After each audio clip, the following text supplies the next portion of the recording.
4 साल का जो रोजगार की बात करते हैं, ये सरकार ने एक जुमला फेंका नौजवानों में, क्योंकि 2 करोड़ रोजगार तो दिया नहीं इन्होंने। तो देखा भी 4 साल की बात कर दो, सेना में लोग फार्म भरेंगे और उसका 25 आज मान ले बेरोजगारी इतनी, मैं मानता हूँ कि फार्म भरे जा रहे हैं, लेकिन वो फार्म भरने के बाद में कितना रोजगार मिलेगा, नंबर 1 बात। दूसरी बात यह है कि रेगुलर भर्ती नहीं करेगी सरकार।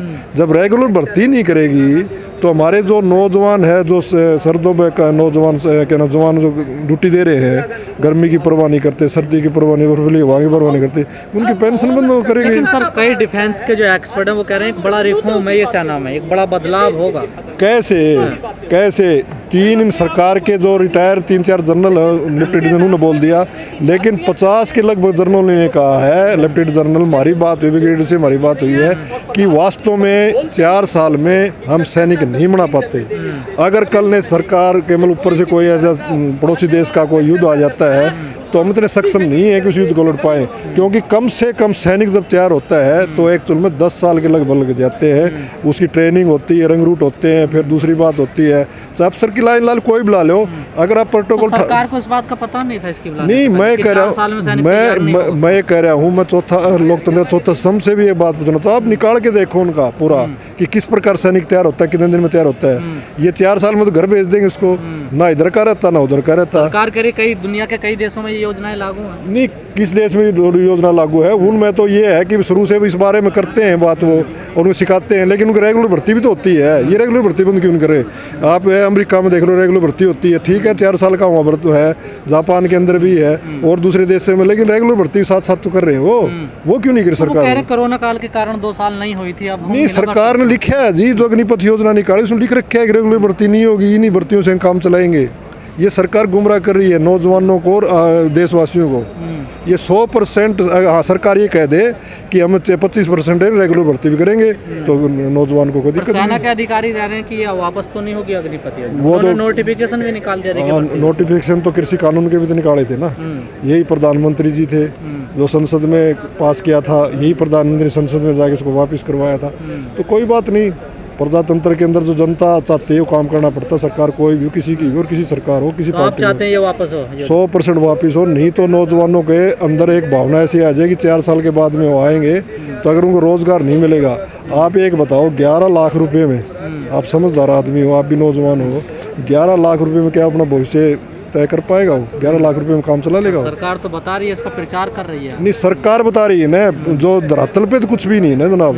11 लाख में क्या कर लेगा वो? कुछ भी नहीं कर पाएगा वो। उसकी शादी भी है। कर दिया ना 25% तो सेना में रहेंगे, 10% उन्होंने पैरामिलिट्री फोर्स में फिक्स कर दिया। आप कई स्टेट सरकारें भी कह रही कि हम पुलिस में भी लेंगे उनको। देखिए अभी मैं बताता हूँ, लगभग 60 और 65 हज़ार रिटायर होते हैं हर साल में सेना के जवान, और ये 25% लेंगे तो 25% लेंगे 12, 13, 14 हज़ार आदमी लिए जाएंगे, 14 हज़ार नौजवान लेंगे।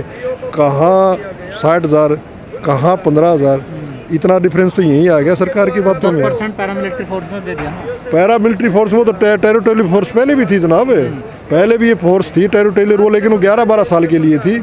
अभी न 4 साल घटा दी उसकी। ये गुमराह करने की बात है कि आप पैरामिलिट्री में ले लेंगे, आपको प्राइवेट उद्योगपति लगा लेंगे। वो तो मैं कह रहा हूँ कि जब आप इस मीटिंग का कोई और उद्देश्य है?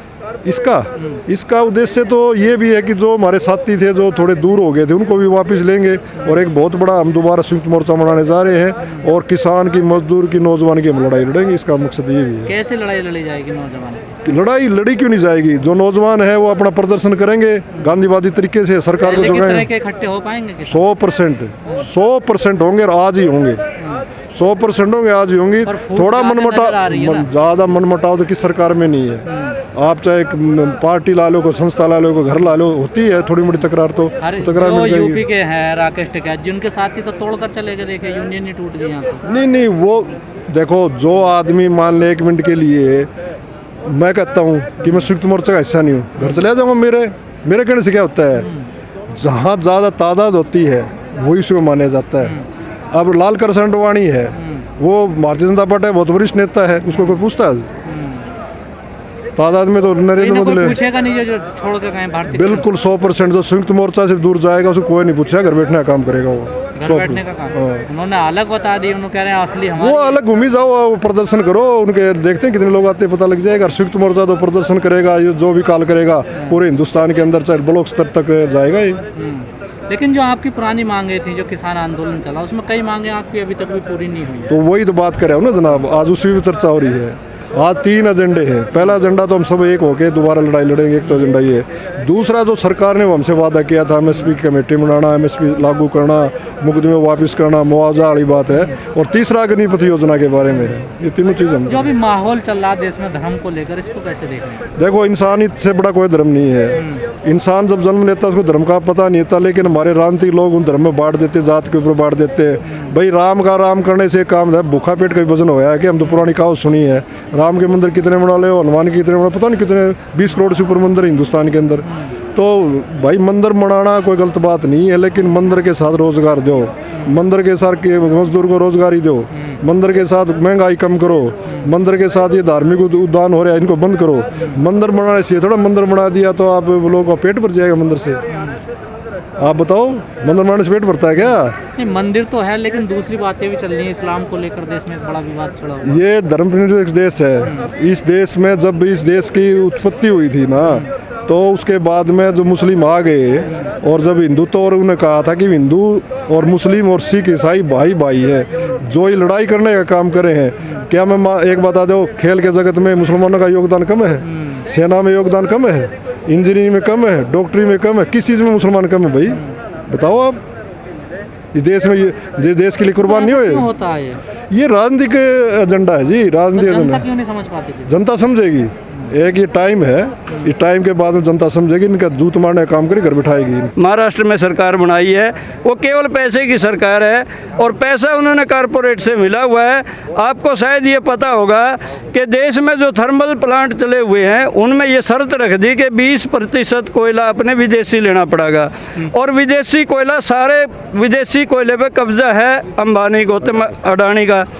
अडानी ने यहाँ से 6,200 करोड़ रुपए का कर्ज लेकर ऑस्ट्रेलिया की खान खरीदी थी, और उसी का कोयला आता है। सरकार किसी भी रूप में अपने कारपोरेट लोगों को, विशेषकर अंबानी अडानी को, मुनाफा देना चाहती है। लेकिन सर, जो मोदी सरकार है ना, उन्होंने बड़ा दाव खेला है आदिवासियों पे। देखिए, हम मुर्मू के खिलाफ नहीं हैं, लेकिन हम ये मानते हैं कि एक जाति विशेष को पेश करने से, राष्ट्रपति से, आपके उत्तर प्रदेश से ही थे अभी जो कोविंद जी राष्ट्रपति यहाँ अभी तक हैं, तो कितनी क्रांति आ गई उसकी जाति विशेष के, या दलित लोग कितने एडवांस हो गए हैं। मुर्मू से भी कुछ होने वाला नहीं है, क्योंकि सरकार की नीति एक व्यक्ति विशेष को प्रमोट करके और नीचे नीचे आदिवासी लोगों का नुकसान करना है, उनको उजाड़ना है, जल जंगल और जमीन पर कब्जा करने की सरकार की योजना है, जिसमें मुर्मू भी थोड़े समय बाद उनकी एक हिस्सेदार बन जाएगी।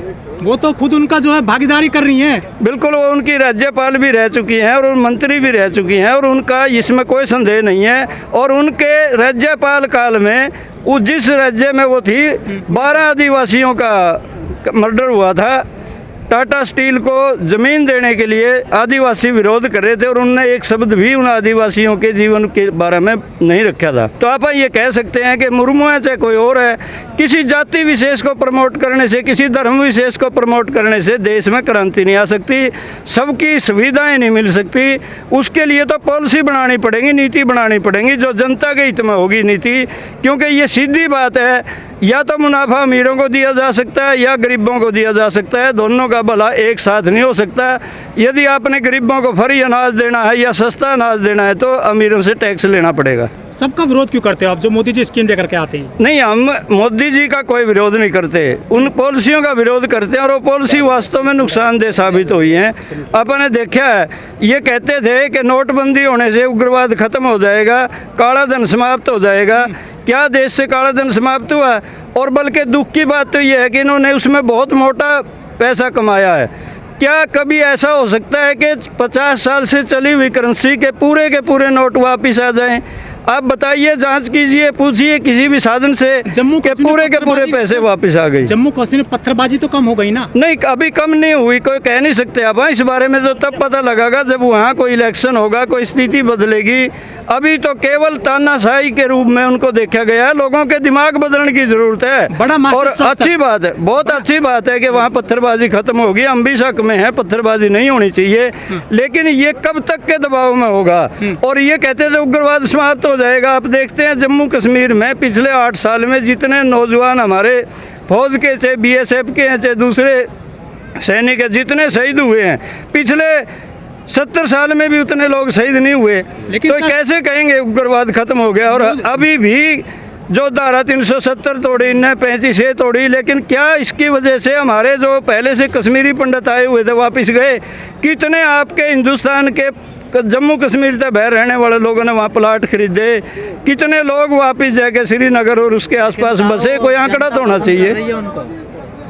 ये बिल्कुल आपकी बात ठीक है, हो सकता है जनता का एक तबका उन्हें पसंद कर रहे हो, लेकिन कुछ समय बाद बहुत बड़ा तबका नहीं नहीं, ऐसी बात नहीं है। यदि बहुत बड़ा तबका होता है तो उन्हें 70% वोट मिलता है, उन्हें 28% वोट मिलता है, 29% वोट मिलता मिल जाती है। और उसका हाँ, ये सच है, क्योंकि हमारा जो विपक्ष है वो विभाजित और बंटे हुआ है, इसलिए उनको फायदा हो जाता है। जो जनता का बड़ा तबका उनके साथ होता है तो उनको 50% से ज़्यादा वोट मिलता वो भी उनके साथ है। ये सच है बिल्कुल, क्योंकि TV media, print media, electronic media एक तरह से देश का आप कह सकते हैं उनका पूरा साथ दे रहा है।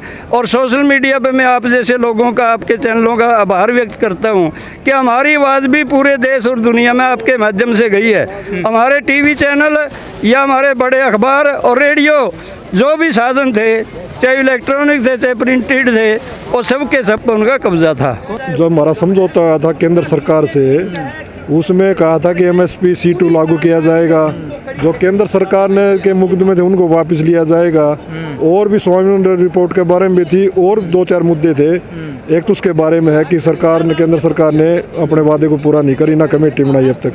दूसरा, जो अग्निपथ योजना लेके आई है, इस मूवमेंट में जो हमारे नौजवान है, उन नौजवानों को किस प्रकार साथ दिया जाए, और ये योजना जो किसानों के लिए नौजवानों के लिए घातक है, इसको कैसे वापस किया जाए।